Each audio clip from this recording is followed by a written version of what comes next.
Yo everybody, welcome to a new Watcher of Realms video from Infernum. So in this one I'm going to share how to get 1.2 million and grab your variant gem with an off-meta team. There is only one day and a few hours remaining on this codex, so if you want to get at it, you don't really have much time. So for the team that I'm using here, we do have the standard meta team with Watchers, but keep in mind, my Kigiri is only A4, Eivor is A1, and Cassandra is A3 now, but during a lot of the testing that I've done today, she was A1, and I did get to 1.1 million with just A4 Kigiri and A1 Cassandra. Earlier today I got a little bit bored, so to speak, and I started pulling randomly some singles, and I did get a Cassandra, and I thought, you know what, I'm going to make her A3. But just to make sure that I'm telling the truth here, I'm going to put a video at the end during one of my test runs when I did get 1.1 million with just A4 Kigiri and A1 Cassandra. So for sure, if you do have an A5 Kigiri, you can get to 1.2 even if your Cassandra is only A1. Now, for the second team, we do have Valderon and Gretchen. I decided to go with Chaotix because I think this is the best variation that you can use. Valderon, while not the best for this, he still does a fair amount of damage, and most important, he also boosts Gretchen. Now, for Nerissa, we do have an A5 Nerissa here, and if you don't have her, there are a couple of things you could try. So, let's get right here into a little practice test before we do the actual run. So, we are placing our Cassandra. Let's keep this. Alright, where is Cassandra? Here. Azrael here, and lastly Nerissa. Now, as you already know, Nerissa applies inspirations to both of them from A5, but that's not the main advantage of her. The main advantage is the Abyssal Favor, because we are moving Azrael here. He gets healing and damage reduction to everyone around him. So basically we're going to have Leia, we're going to have Valderon and so on, and he is going to help a ton protect them with the buff from Nerissa. If you don't have her A5, what you could try is not apply the inspiration to Cassandra and test if your Cassandra cannot clear the mobs until you get the score that you want. Until that point, you can swap them around and apply the inspiration buff to Cassandra, but don't apply it to Azrael, because Azrael, even as it is, even without the Nerissa buff, still has some impressive supportive capabilities in his kit. He shields, he heals people around him and so on, so for sure is not the worst thing to try. If that also doesn't work, unfortunately I don't have really a good suggestion, because I did try Rivenhald and technically he sounds awesome. He has inspiration, he has shields, he has a lot of things. But Rivenhald doesn't quite do the trick on this one. Mostly because I think Azrael is great for the defense penetration and the other things that he provides. So again, with just an A4 Kigiri and an A1 Cassandra, I was able to get to 1.1. With A3 Cassandra, I managed to get to 1.2. And I'm going to have that video of that a short segment at the end. And now let's get right into the video. Keep in mind, I recorded this for hours and I look literally dead in the video after hours and hours of tests. So hopefully you can bear with me on that one. And if you enjoy this type of content, please remember to like, comment and subscribe. And see you in the guide.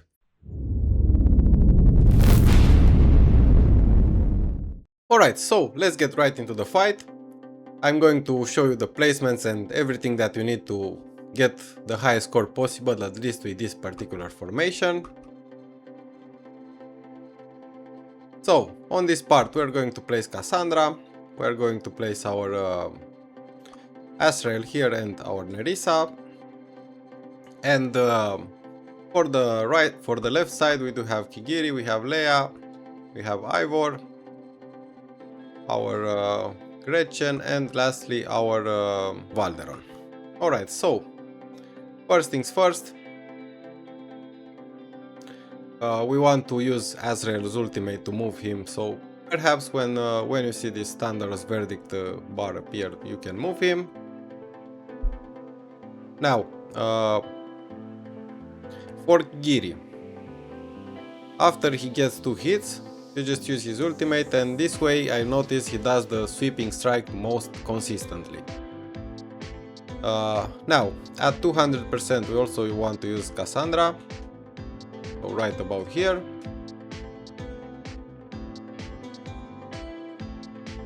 And now after the rage regen thingy, we can use our Gretchen, we can use our Ivor, and let's turn on some auto ultimate. So in this case we want Valderon, Gretchen, our Azrael and Ivor on auto. So let's go with that. We do have the little mobs here, so we actually want to wait for our Ivor to get this one as low as possible before we use our Cassandra. Now for Kigiri, again 1 hit, 2 hits and use his ultimate, and also let's use our Cassandra here to get rid of that mob. Alright. Now we have the rage regen thingy again.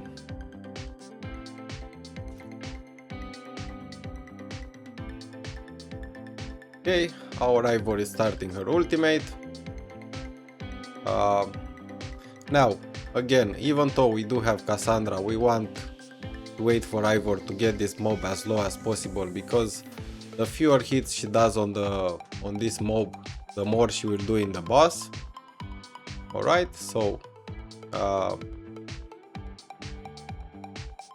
now let's use her ultimate because I don't think Ivor is going to target him anymore there.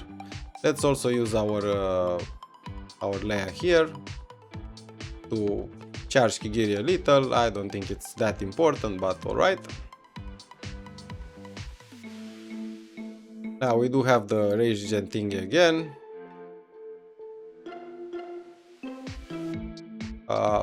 Alright, now we're going to have the low bound, the little mobs, let's call them that way.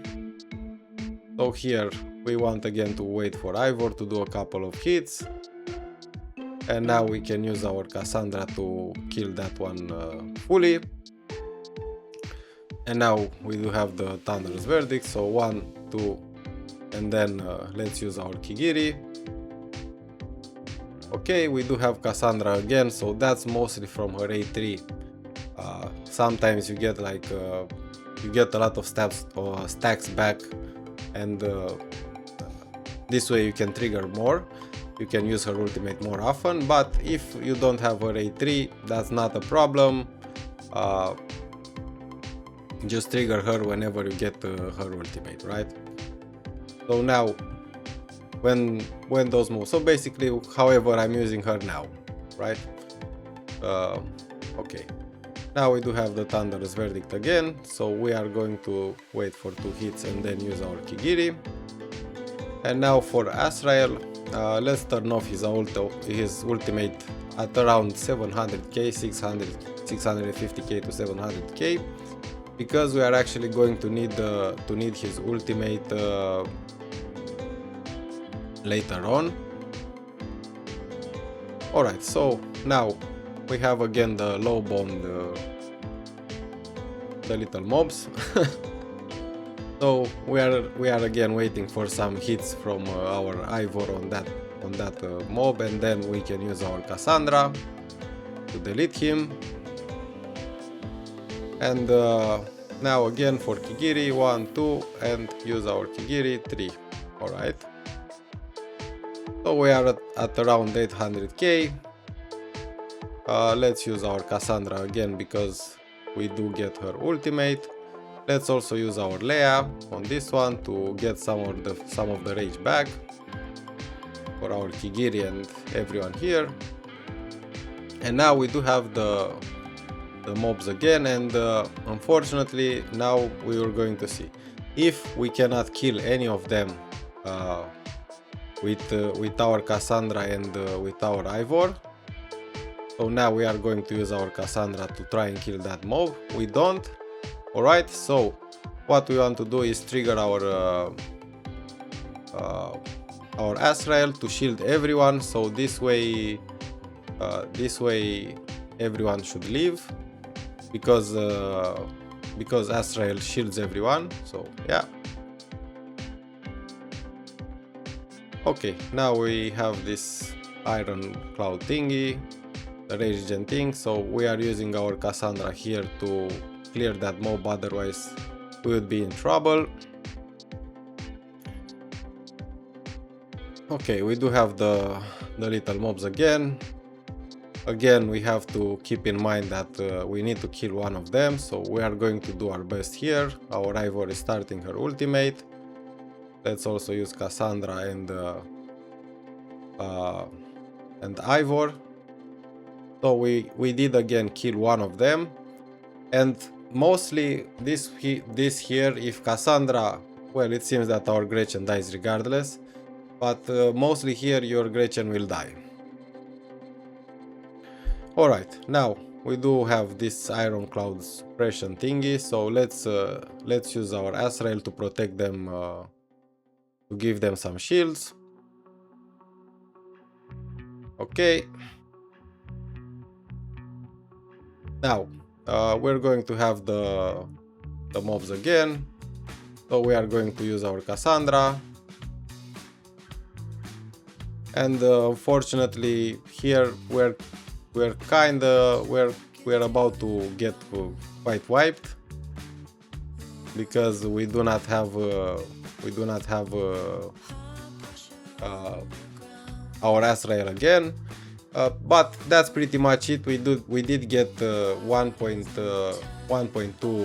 to get the variant gem, and honestly, even if you don't have an A3 Cassandra, if you have an A5 Kigiri, that should be more than fine. As I said in the intro, I did get 1.1 with those timings exactly, and my Cassandra was A1 at that time.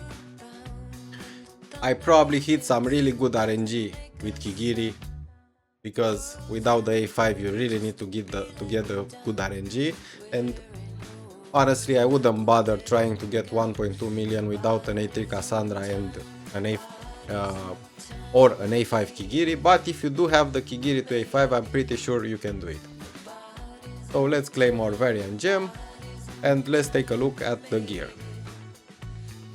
So for Leia we do have Wings of Grace, we have here an immovable object piece and basically a lot of HP, so 54k HP with some speed, some heal effect, rage regen doesn't matter, and her exclusive. Now for Cassandra we do have Hell's Lament, we do have an Unstoppable Force and an Arbiter Ring. It's not the best one, but we have a pretty nice crit damage roll.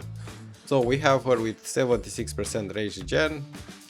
Honestly, it's I don't know, I'm not convinced on the rage regen part on her, but it seems that the score is fairly similar. We're going to check the damage afterwards, so let's first look at the gear. Ivor is in Cataclysm with a rage regen piece on the Watcher ring. I do not have a quad ring, but if you have it, try and use it, should be more than fine. We also have an Unstoppable Force here, and her exclusive, not the best enhancements, but it is what it is. For Kigiri, another Watcher ring with rage regen, because again I don't have a quad and an aggression piece with his exclusive. For Valderon, he is in Infernal Roar with another aggression piece and quite a lot of speed, but that's mostly because my Infernal Roar pieces have high rolls of speed somehow. I don't know how they all end up like this, but okay. And his exclusive again. For Gretchen we are using Hell's Lament, and she needs a bit of HP, so we do have 1 HP bonus here, 1 HP bonus here, and for the rest of the pieces they are with attack, and here a baby version with aggression, and we are using Shattered Hilt on her. This one you could try to use Key on her, but even though she dies, for me dies somewhere close to 1.2 million. And now let's look at Nerissa. So Nerissa is like an inspiration unit, so to speak, so I boosted her attack as much as possible, while keeping in mind some healing stats, some heal effects, some attack speed and so on. And I also have an Unstoppable Force here for extra attack, for the extra inspiration, and this Golden Scarab. And lastly Azrael, we're running him in Hell's Lament. Mostly attack. I think I have also a rage regen piece on her, but because it just lined up to be a Nightmare exclusive. he doesn't matter as much. You can use him in Soulbound, you can use him in Cataclysm probably, but what's important on him is this Helm of Helios, because this enhances his support capabilities by quite a bit, because he provides some extra damage to allies within 2 tiles when he is using the ultimate. So that's all there is for the gear, that's all there is for the team. Let's actually take a look at the damage. So we do have Cassandra close to 500 million, so that helps us a lot. Igiri probably could be higher with A5, but it is what it is. And lastly we do have Ivor 210 at A1 only, so yeah. Valderon and Gretchen around 120 each, and lastly Azrael, he doesn't do a lot, as I said, he's more of a support. So from all my tests it seems that rage regen is fairly good on her, but I couldn't really compare apples to apples, so to speak. So she does really well with attack, she does fairly well with rage regen, so I don't think it matters that much if you don't have as much rage regen on her. And with that we conclude this video. Thank you very much for watching. A subscribe from you would mean the world to me, and as I said, there is only one more day remaining on this, so make sure to share it with your guildmates and everyone to also grab their variant gem. And I really think this team is a really good option if you don't have Rygar. And also at the end now I'm going to have the video that I promised in the beginning, the short segment with just A4 Kigiri and A1 Cassandra. I was able to get to 1.1, so there's that. And thank you so much for watching again. See you, bye bye.